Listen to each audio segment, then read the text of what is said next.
A day in my life as a random individual. Depende sa kung ano ako ngayon. Pero for today's video, isa akong Disney princess. Oo, Disney princess kasi di ako bibili, di ako magdadrive, di ako magbubuhat ng kung ano-ano. Sasama lang talaga ako, literal na sama kasi gusto na nga ako, samahan ko siya. Ayan na, palabas na kami ng aming gate.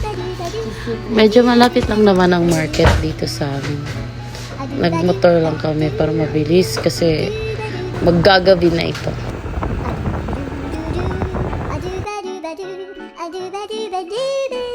Finally, we're here sa wet market dito sa aming barangay.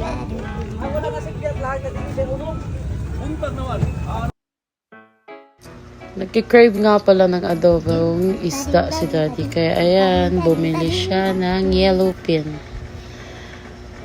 Mas gusto niya yellow pin kasi alam niya na malalaking slice, less buto, so less tinik, gano'n.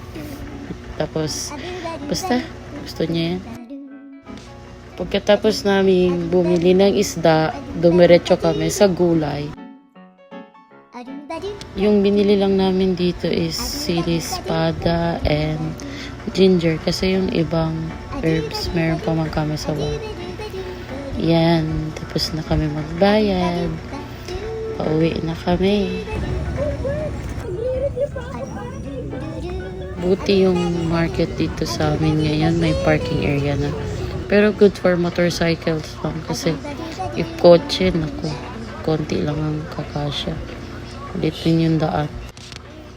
Yung nabili pala namin isda, 1 kilo, 380 na, yellow pin. Ganyan ba talagang presyuhan ngayon? Ang mahal na. Dati, naalala ko, 320, 350. Pero, ewan ko lang. Hindi naman bumaba ang mga presyo dito sa Zamboanga.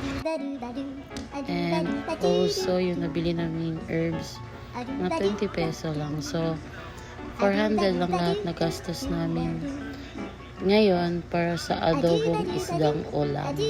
Kasi meron pa man kami sibuyas at bawang sa bahay. Yung mga wala ng stock lang ang binili namin. Dito na lang guys. Bye-bye!